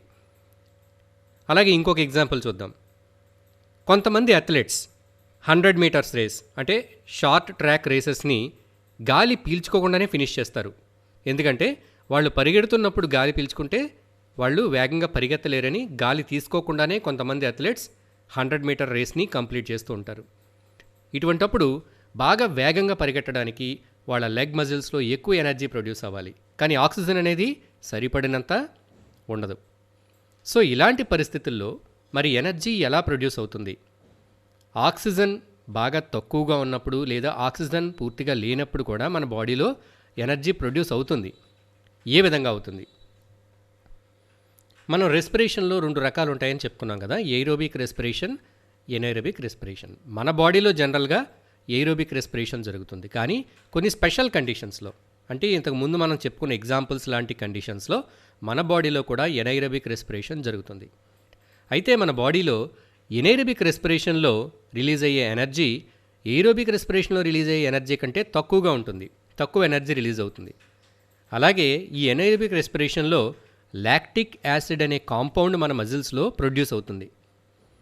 ఈ లాక్టిక్ యాసిడ్ కనుక మన మజిల్స్లో పెరిగిపోతే ఇది మన మజిల్స్లో నొప్పిని కలగజేస్తుంది. దీన్నే మజిల్ ఫ్యాటిగ్ అంటారు. ఇది లాక్టిక్ యాసిడ్ వల్ల కలుగుతుంది.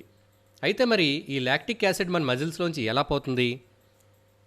మనం ఆ ఫిజికల్ యాక్టివిటీ అయిపోయిన తర్వాత తిరిగి మళ్ళీ మనం సాధారణంగా గాలి పీల్చుకునే స్టేజ్లో ఉన్నప్పుడు ఆక్సిజన్ మన శరీరానికి, మన మజిల్స్కి సప్లై అయినప్పుడు ఈ ఆక్సిజన్ ఈ లాక్టిక్ యాసిడ్ని మళ్ళీ క్లియర్ చేస్తుంది.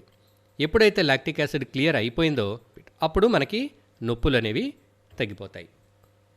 Anaerobic respiration is very common to bacteria and yeast.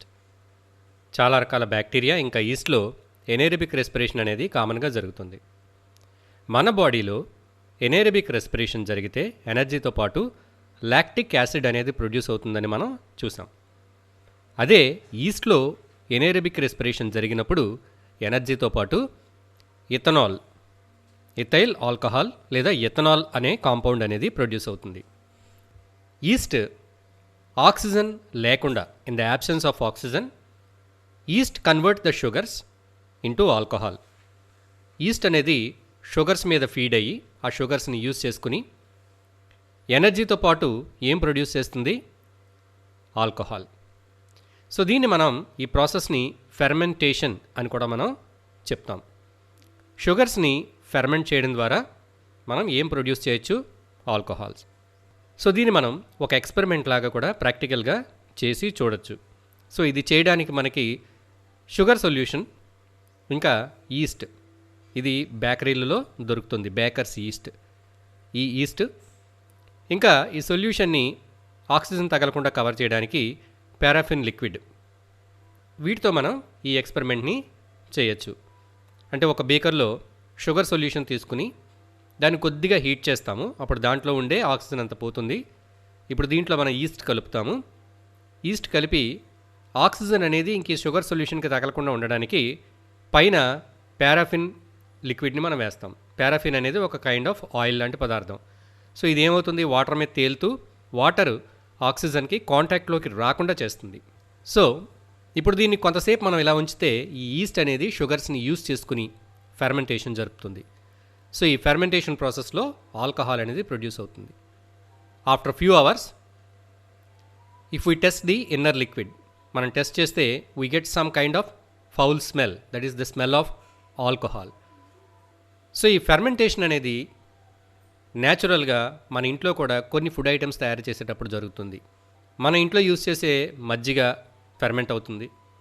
అలాగే ఇడ్లీ పిండి, దోశ పిండి ఏదైతే మనం తయారు చేసుకుంటామో, ఇడ్లీ బ్యాటర్, దోశ బ్యాటర్, ఈ బ్యాటర్ని మనం గ్రైండ్ చేసి నైట్ అంతా బయట వదిలేస్తే ఫ్రిడ్జ్లో పెట్టకుండా, if we keep outside, then we will find so many small bubbles evolving out of the batter. ఈ బబుల్స్లో కార్బన్ డైఆక్సైడ్ ఉంటుంది. అలాగే ఈ బ్యాటర్ ఒక పర్టికులర్ స్మెల్ అనేది వస్తుంది, ఎందుకంటే అది ఫెర్మెంట్ అవుతుంది. So anaerobic respiration is very common to bacteria and east.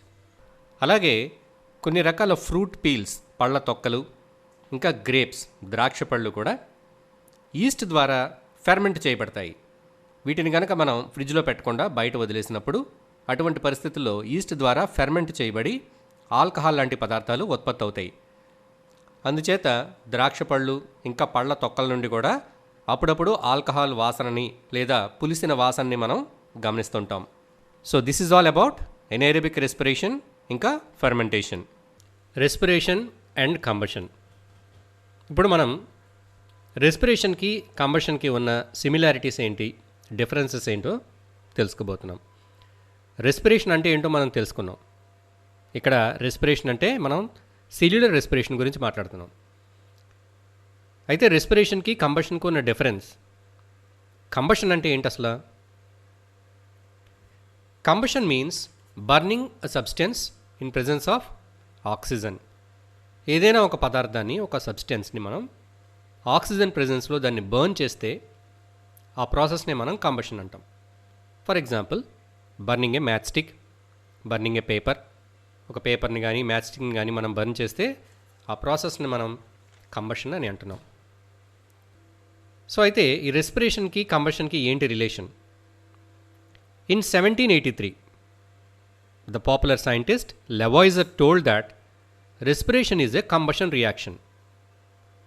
Lavoisier ఏం చెప్పాడు? రెస్పిరేషన్ అనేది ఒక కంబషన్ రియాక్షన్, కాకపోతే it takes place very slowly, అది చాలా స్లోగా జరుగుతుంది అని చెప్పాడు.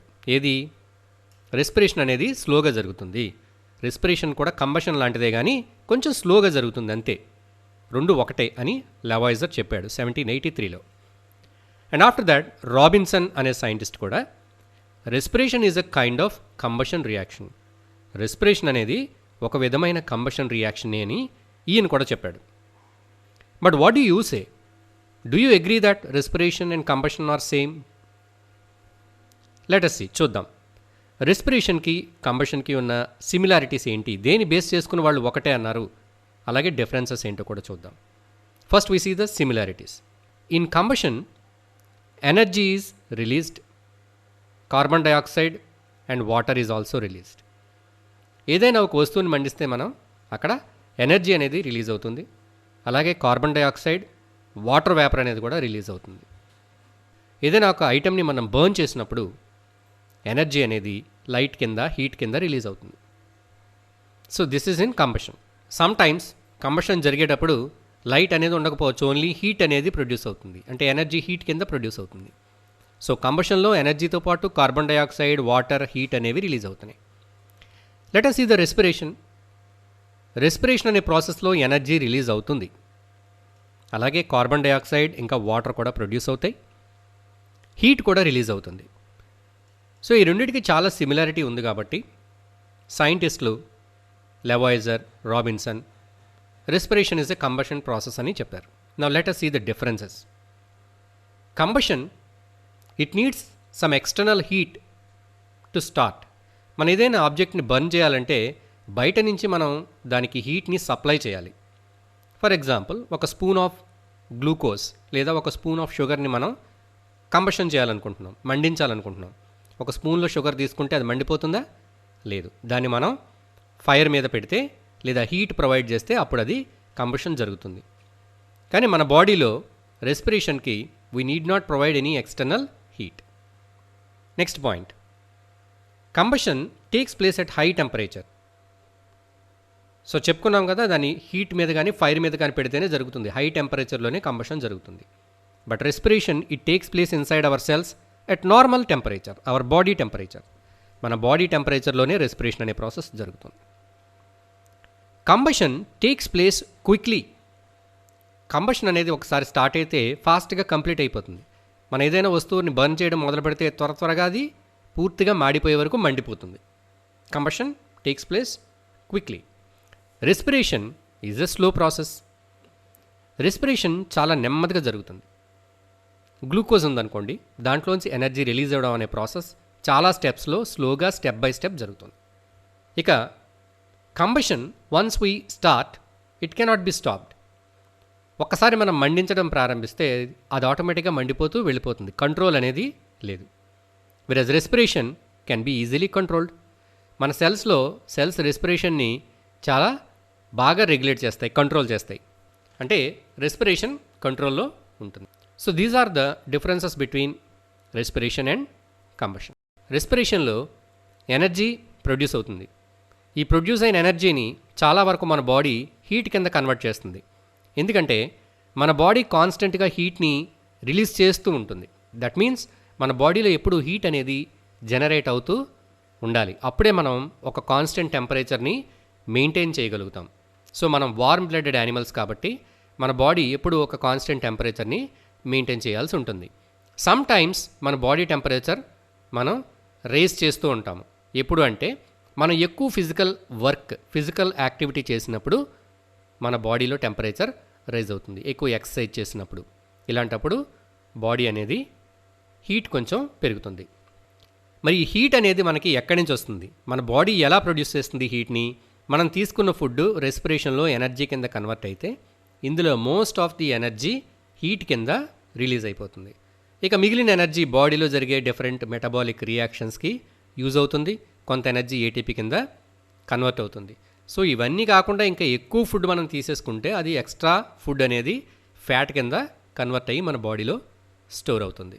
So this is about the combustion and respiration. Next we see the different types of respiratory mechanisms in organism. ఈ వీడియోలో మనం రెస్పిరేషన్లోని evolution of gases exchanging systems in ఆర్గానిజమ్స్లో గ్యాసెస్ ఎక్స్చేంజ్ చేసుకోవడానికి ఉండే సిస్టమ్స్ ఎలా ఎవాల్వ్ అయినాయి అనేది మనం ఇక్కడ చూస్తున్నాము.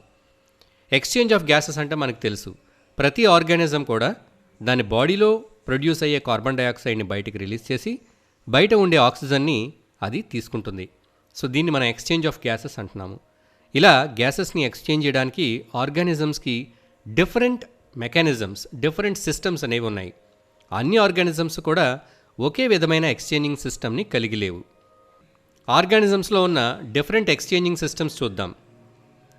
డిఫ్యూజన్, డైరెక్ట్గా బాడీ సర్ఫేస్ ద్వారా ఎక్స్చేంజ్ జరపడం.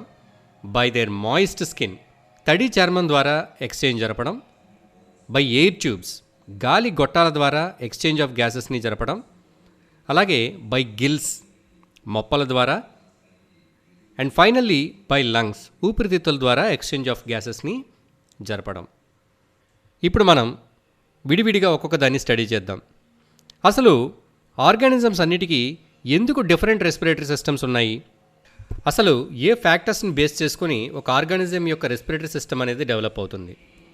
ఒక ఆర్గానిజం యొక్క హ్యాబిటేట్ అంటే అది ఉండే పరిసరాలు, ఇంకా దాని బాడీ సైజ్, ఇంకా దాని శరీరంలో ఉన్న సర్క్యులేటరీ సిస్టమ్ ఎలా ఉంది, ఇంకా దానికి అందుబాటులో ఉండే ఆక్సిజన్ అంటే దానికి అందుబాటులో ఉండే గాలి లేదా నీరు, వీటన్నిటి మీద ఆధారపడి ఒక ఆర్గానిజం యొక్క రెస్పిరేటరీ సిస్టమ్ అనేది ఉంటుంది.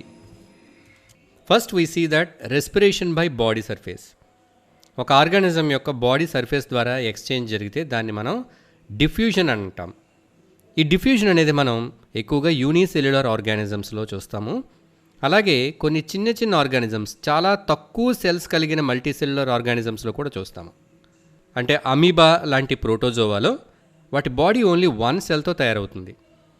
సో 1 సెల్తో తయారైనప్పుడు సెల్లో ఉండే కార్బన్ డైఆక్సైడ్ బయటకి, బయట ఉండే ఆక్సిజన్ సెల్ లోపలికి ఈజీగా డిఫ్యూజ్ అవుతుంది. సో డిఫ్యూజన్ అనే ప్రాసెస్ ద్వారా ఇక్కడ గ్యాసెస్ ఎక్స్చేంజ్ అనేది జరుగుతుంది. ఒకసారి దాని బాడీలోకి ఆక్సిజన్ ఎంటర్ అయిన తర్వాత ఆ సెల్లోనే ఆక్సిజన్ కన్జ్యూమ్ అయిపోతుంది. అది ఎక్కడికి ట్రాన్స్పోర్ట్ చేయవలసిన అవసరం లేదు. ఎందుకంటే దాని బాడీ చాలా సింపుల్గా కేవలం ఒక్క సెల్ని మాత్రమే కలిగి ఉంది. సో అందుచేత చిన్న ఆర్గానిజమ్స్, యూనిసెల్యులర్ ఆర్గానిజమ్స్, ఇంకా చిన్న చిన్న మల్టీసెల్యులర్ ఆర్గానిజమ్స్లో ఈ డిఫ్యూజన్ అనే పద్ధతి ద్వారా ఎక్స్చేంజ్ ఆఫ్ గ్యాసెస్ జరగడాన్ని మనం అబ్జర్వ్ చేస్తాం. Now let us see the second type, exchange of gases by moist skin. తడి చర్మం ద్వారా గ్యాసెస్ ఎక్స్చేంజ్. సో స్కిన్ ద్వారా జరిగే ఈ బ్రీదింగ్ లేదా ఎక్స్చేంజ్ ఆఫ్ గ్యాసెస్ని మనం క్యూటేనియస్ రెస్పిరేషన్ అంటాం. స్కిన్ ద్వారా జరిగే రెస్పిరేషన్ని క్యూటేనియస్ రెస్పిరేషన్ అంటాం. సో దీన్ని మనం ఏ ఆర్గానిజమ్స్లో చూస్తాం? Earthworm, frog, salamander. సో వీటి స్కిన్ కనుక మనం చూస్తే మాయిస్ట్గా ఉంటుంది, తడిగా తేమగా ఉంటుంది. సో ఇక్కడ ఎక్స్చేంజ్ ఆఫ్ గ్యాసెస్ ఎలా జరుగుతుంది? ఈ ఆర్గానిజమ్స్ యొక్క స్కిన్ అనేది మాయిస్ట్గా ఉంటుందని మనం తెలుసుకున్నాం, అంటే తడిగా ఉంటుంది. ఇప్పుడు గాలిలో ఉండేటటువంటి ఆక్సిజన్ వీటి చర్మం మీద ఉండే తేమలో, అంటే వీటి చర్మం మీద ఉండే వాటర్లో డిజాల్వ్ అవుతుంది. ఇలా డిజాల్వ్ అయిన ఆక్సిజన్ని వాటి స్కిన్లో ఉండే బ్లడ్ వెజల్స్ అబ్జార్బ్ చేసుకుంటాయి. సో ఈ విధంగా మాయిస్ట్ స్కిన్ ద్వారా రెస్పిరేషన్ అనేది జరుగుతుంది. The next type, respiration by air pipes. గాలి గొట్టాల ద్వారా శ్వాసక్రియ లేదా గాలి గొట్టాల ద్వారా ఎక్స్చేంజ్ ఆఫ్ గ్యాసెస్ ఎక్స్చేంజ్ జరగడం. దీన్ని మనం ట్రాకియల్ రెస్పిరేషన్ అంటాం. ట్రాకియా అంటే గాలి గొట్టాలు, ట్రాకియల్ రెస్పిరేషన్. ఈ ట్రాకియల్ రెస్పిరేషన్ ఏ ఆర్గానిజమ్స్లో మనం చూస్తాము? ఇన్సెక్ట్స్, బొద్దింకలు, చీమలు మొదలైన కీటకాల యొక్క బాడీస్లో మనం ఈ ట్రాకియల్ రెస్పిరేషన్ని చూస్తాం. సో వాటి బాడీలో నెట్వర్క్ ఆఫ్ ట్యూబ్స్ ఉంటాయి, నెట్వర్క్ ఆఫ్ పైప్స్ ఉంటాయి. ఈ ట్రాకియా, ఈ గొట్టాలన్నీ కూడా ఒక నెట్వర్క్ లాగా వాటి బాడీ అంతా స్ప్రెడ్ అయ్యి ప్రతి టిష్యూలోకి కూడా ఈ ట్రాకియా అనేవి ఉంటాయి. సో గాలి అనేది గొట్టాల ద్వారా డైరెక్ట్గా టిష్యూస్కి రీచ్ అయ్యి అక్కడ డిఫ్యూజన్ ద్వారా ఎక్స్చేంజ్ జరుగుతుంది. సో ఎందుకని ఈ ఇన్సెక్ట్స్లో ఇలాంటి పైప్స్ ఉన్నాయి? Because they have poor blood circulation. వాటి బ్లడ్ సర్క్యులేటరీ సిస్టము అంత బాగా డెవలప్ అవ్వలేదు కాబట్టి వాటికి ఎయిర్ పైప్స్ అనేవి ఉన్నాయి. కాక్రోచ్ కనుక చూస్తే దాని బాడీలో ఎయిర్ పైప్స్ ఉంటాయి. ఈ ఎయిర్ పైప్స్ అన్నీ వాటి బాడీకి ఉండే సైడ్ ఎడ్జెస్ దగ్గర బయటకు ఓపెన్ అవుతాయి, చిన్న చిన్న ఓపెనింగ్స్ ద్వారా. సో కాక్రోచ్ బాడీలో ఉండే ఎయిర్ పైప్స్ బయటకు ఓపెన్ అయ్యే ఓపెనింగ్స్ని మనం స్పైరకిల్స్ అంటాం. So this is about the tracheal respiration. Now let us see the next one, respiration by gills. Gills ద్వారా గ్యాసెస్ ఎక్స్చేంజ్ అవ్వటం. సో గిల్స్ ద్వారా జరిగే రెస్పిరేషన్ని మనం బ్రాంకియల్ రెస్పిరేషన్ అంటాం. బ్రాంకియల్. సో గిల్స్ అనేవి ఏ యానిమల్స్కి ఉంటాయో మనకి తెలుసు కదా, ఫిషెస్లో ఉంటాయి. సో ఈ గిల్స్ ఎక్కడి నుంచి ఆక్సిజన్ని అబ్జార్బ్ చేసుకోవాలి? వాటర్ నుంచి. వాటర్లో ఉండే ఆక్సిజన్ని ఈ గిల్స్ అనేవి అబ్జార్బ్ చేసుకోవాలి. ఈ గిల్స్ అనేవి చాలా ఎక్కువ మొత్తంలో బ్లడ్ వెజల్స్తో నిండి ఉంటాయి. Gills are richly supplied with blood vessels. So when the water it flows over the gills మీదుగా వాటర్ అనేది వెళ్ళినప్పుడు ఆ వాటర్లో ఉండే ఆక్సిజన్ని ఈ గిల్స్ అబ్జార్బ్ చేసుకుని అక్కడ ఉండే బ్లడ్ ఈ ఆక్సిజన్ని బాడీకి సప్లై చేస్తుంది. So this is about bronchial respiration. Now let us see the next type, respiration by lungs, exchange of gases by lungs. ఊపిరితిత్తుల ద్వారా గ్యాసెస్ ఎక్స్చేంజ్ జరపడం, దీన్నే మనం పల్మోనరీ రెస్పిరేషన్ అంటాం. ఊపిరితిత్తుల ద్వారా జరిపే శ్వాసక్రియని పల్మోనరీ రెస్పిరేషన్ అంటాం. సో పల్మోనరీ రెస్పిరేషన్లో ఏముంటాయి? లంగ్స్ ఉంటాయి. ఈ లంగ్స్లో మనకు తెలుసు the structural and functional unit of lung. ప్రతి ఊపిరితిత్తులోనూ కూడా చిట్ట చివరగా చిన్న చిన్న బుడగల్లాంటి ద్రాక్ష గుత్తుల్లాంటి ఆకృతులు, షేప్స్ ఉంటాయి. వీటిని ఏమంటాం మనం? ఆల్వియోలై అంటాం. సో ఎక్స్చేంజ్ ఆఫ్ గ్యాసెస్ అనేది ఈ ఆల్వియోలైలో జరుగుతుంది.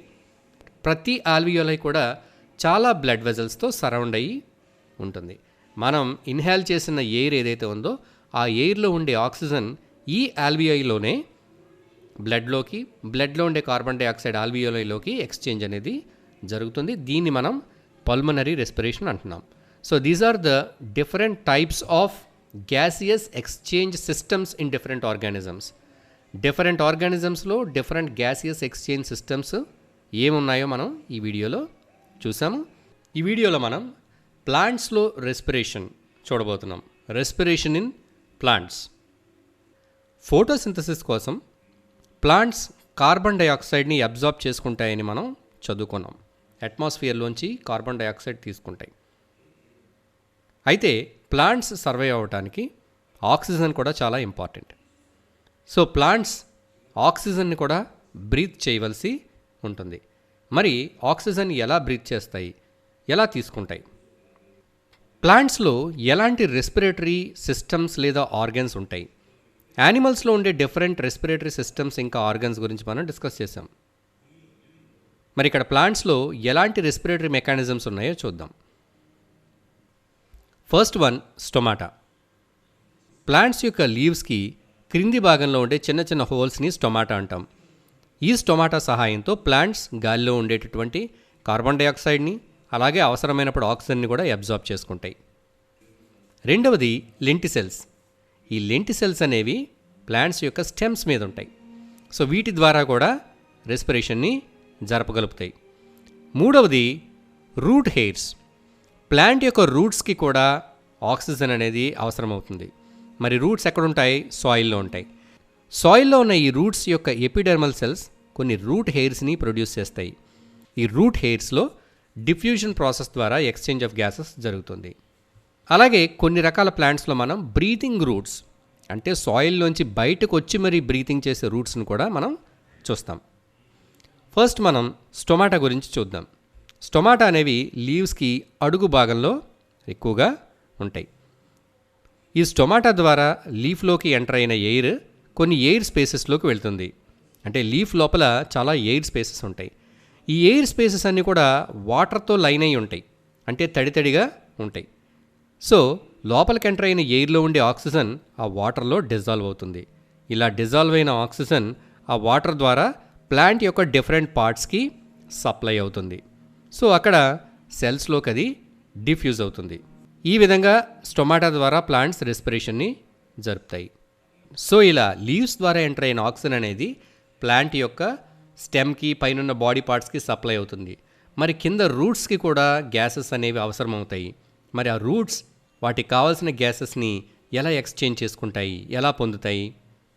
కొన్ని ప్లాంట్స్లో స్టెమ్ మీద ఉండే లెంటిసెల్స్ గ్యాసెస్ని అబ్జార్బ్ చేసుకుంటాయి. సో స్టెమ్ నుంచి ఈ గ్యాసెస్, ఈ ఆక్సిజన్ మొదలైనవి రూట్స్కి సప్లై చేయబడతాయి. అలాగే రూట్స్ మీద కూడా రూట్ హెయిర్స్ ఉంటాయి. ఈ రూట్ హెయిర్స్ అనేవి సాయిల్లో ఉండే ఎయిర్ స్పేసెస్లో ఉన్న గ్యాసెస్ని అబ్జార్బ్ చేసుకుంటాయి. అయితే కొన్ని ప్లాంట్స్ ఇంకా ట్రీస్ వెట్ ల్యాండ్స్లో ఉంటాయి. ఈ వెట్ ల్యాండ్స్లో ల్యాండ్ అనేది చాలా వెట్గా ఉంటుంది. అంటే ఇక్కడ ఉండే సాయిల్ పార్టికల్స్ మధ్యలో ఎలాంటి ఎయిర్ స్పేసెస్ ఉండవు. సో రూట్ హెయిర్ ద్వారా నేలలో ఉండే గాలిని పీల్చుకోవడానికి వీలు పడదు. సో ఇలాంటి ట్రీస్లో మనం చూస్తే వాటి స్టెమ్స్ హాలోగా ఉండి స్టెమ్స్ గాలిని తీసుకుని స్టోర్ చేస్తాయి. అందుకే వాటి స్టెమ్స్ అనేవి హాలోగా ఉంటాయి. అంటే వాటిని బ్రేక్ చేస్తే లోపల చాలా పెద్ద పెద్ద ఎయిర్ స్పేసెస్ ఉంటాయి. ఎయిర్ అనేది స్టెమ్స్లో స్టోర్ చేసుకుంటాయి. ఇలా వెట్లాండ్లో ఉండే మరికొన్ని ప్లాంట్స్ ఏం చేస్తాయంటే వాటి రూట్స్ని సాయిల్లోంచి బయటకు పంపిస్తాయి. ఇలాంటి రూట్స్నే ఏరియల్ రూట్స్ అంటారు. సో ఇది మనం మ్యాంగ్రూవ్స్ అనే ట్రీస్లో చూస్తాం. ఈ మ్యాంగ్రూవ్స్ అనేవి వెట్లాండ్స్లో ఉంటాయి. సో ఈ మ్యాంగ్రూవ్స్ యొక్క రూట్స్ కిందున్న సాయిల్లో బ్రీత్ చేయలేక ఈ రూట్స్ అనేవి పైకి గ్రో అవుతూ ఉంటాయి. So these are the different methods by which the plants respire. ఈ వీడియోలో మనం ఫోటోసింథసిస్ ఇంకా రెస్పిరేషన్కి మధ్య ఉన్న డిఫరెన్సెస్ గురించి తెలుసుకోబోతున్నాం. మనం ఇంతకుముందు ఫోటోసింథసిస్ గురించి రెస్పిరేషన్ గురించి విడివిడిగా నేర్చుకున్నాం. ఫోటోసింథసిస్ గురించి న్యూట్రిషన్ లెసన్లో నేర్చుకున్నాం. అలాగే రెస్పిరేషన్ గురించి ఈ రెస్పిరేషన్ యూనిట్లో నేర్చుకున్నాం. అయితే ఈ రెండింటికి మధ్య ఉన్నటువంటి డిఫరెన్సెస్ ఏంటి అనేది ఇప్పుడు మనం ఒకసారి డిస్కస్ చేసుకోబోతున్నాం. First, what is photosynthesis?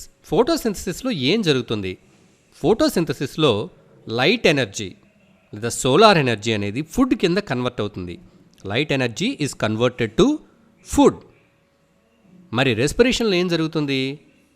Food is converted to energy. రెస్పిరేషన్లో మనం తీసుకున్న ఫుడ్, ఆహారం ఏదైతే ఉందో దాని నుంచి మనకి శక్తి లభిస్తుంది. సో ఫోటోసింథసిస్కి ఎగ్జాక్ట్గా ఆపోజిట్ జరుగుతుంది. ఫోటోసింథసిస్లో సన్లైట్లో ఉన్న ఎనర్జీ ఫుడ్ కింద మారితే రెస్పిరేషన్లో ఫుడ్ అనేది మన బాడీలో ఎనర్జీగా మారుతుంది. Now let us see the second point. Photosynthesis takes place in green plants and in some bacteria. Photosynthesis అనేది అన్ని ఆర్గానిజమ్స్లో జరగదు. ఫోటోసింథసిస్ అనేది గ్రీన్ ప్లాంట్స్లో లేదా ప్లాంట్స్ యొక్క గ్రీన్ కలర్ పార్ట్స్లో, అలాగే కొన్ని ఫోటోసింథటిక్ బ్యాక్టీరియాలో మాత్రమే జరుగుతుంది. అంటే ఫోటోసింథసిస్ అనేది ఒక స్పెసిఫిక్గా కొన్ని ఆర్గానిజమ్స్లో కొన్ని కండిషన్స్లో మాత్రమే జరిగే ప్రాసెస్. వెరాజ్ respiration takes place in all living organisms. ప్రతి లివింగ్ ఆర్గానిజంలోనూ కూడా రెస్పిరేషన్ జరగాల్సిందే.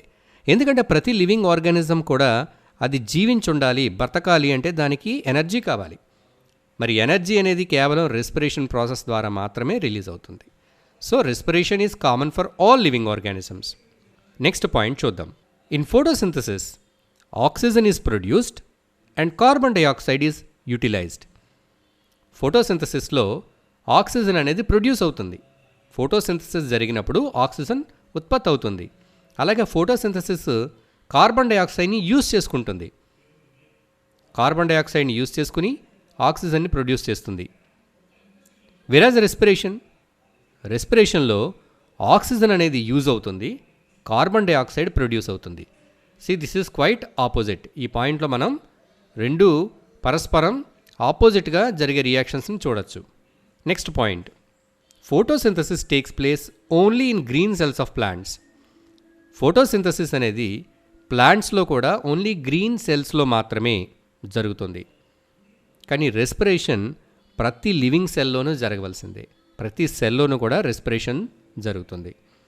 And see the next point, plastids are the cell organelles where the photosynthesis takes place. Green colour సెల్స్లో కూడా ఏ సెల్ ఆర్గనెల్లో ఫోటోసింథసిస్ జరుగుతుంది? ప్లాస్టిడ్స్, క్లోరోప్లాస్ట్, క్లోరోఫిల్ కలిగిన chloroplast లోపల ఈ ఫోటోసింథసిస్ జరుగుతుంది. మరి రెస్పిరేషన్ ఎక్కడ జరుగుతుంది? సెల్లో రెస్పిరేషన్ సైటోప్లాజంలో జరగచ్చు, మైటోకాండ్రియాలో జరగచ్చు. కొన్ని ఆర్గానిజమ్స్లో రెస్పిరేషన్ సైటోప్లాజంలో జరుగుతుంది, కొన్ని ఆర్గానిజమ్స్లో రెస్పిరేషన్ మైటోకాండ్రియాలో జరుగుతుంది. So the site of photosynthesis and respiration are different. And let us see the last point. Photosynthesis is dependent on light. Photosynthesis light మీద ఆధారపడి ఉండే రియాక్షన్. అంటే ఫోటోసింథసిస్ జరగాలంటే లైట్ అనేది ఖచ్చితంగా ఉండాలి. Whereas respiration is independent of light. రెస్పిరేషన్కి లైట్కి ఎలాంటి సంబంధం లేదు. లైట్ లేకపోయినప్పుడు కూడా రెస్పిరేషన్ జరుగుతుంది. మనం లైట్లోకి రాకుండా 2-3 రోజులు చీకట్లో ఉన్నా సరే మన బాడీలో రెస్పిరేషన్ జరుగుతుంది. బట్ ప్లాంట్స్ని మనం సన్లైట్లో లేకుండా డార్క్నెస్లో ఉంచేస్తే ఫోటోసింథసిస్ జరుగుతుందా? జరగదు. So these are the differences between photosynthesis and respiration. So ఇవి ఫోటోసింథసిస్ ఇంకా రెస్పిరేషన్కి మధ్య differences. So this is all about the chapter respiration. రెస్పిరేషన్కి సంబంధించిన ఇంతకు క్రితం వీడియోలు ముందు పార్ట్స్ మీరు చూడాలనుకుంటే ఆ లింక్స్ని డిస్క్రిప్షన్లో కానీ లేదా ఎండ్ స్క్రీన్స్లో కానీ క్లిక్ చేయండి. మరిన్ని ఏపీ అండ్ టీఎస్ ఇంకా ఎన్సీఆర్టీ వీడియోల తెలుగు ఎక్స్ప్లెనేషన్ పొందడానికి ఎడ్యుస్కోప్ ఛానల్ని సబ్స్క్రైబ్ చేసుకోండి. లేటెస్ట్ నోటిఫికేషన్స్ అప్డేట్స్ పొందడానికి బెల్ ఐకాన్ని ప్రెస్ చేయండి.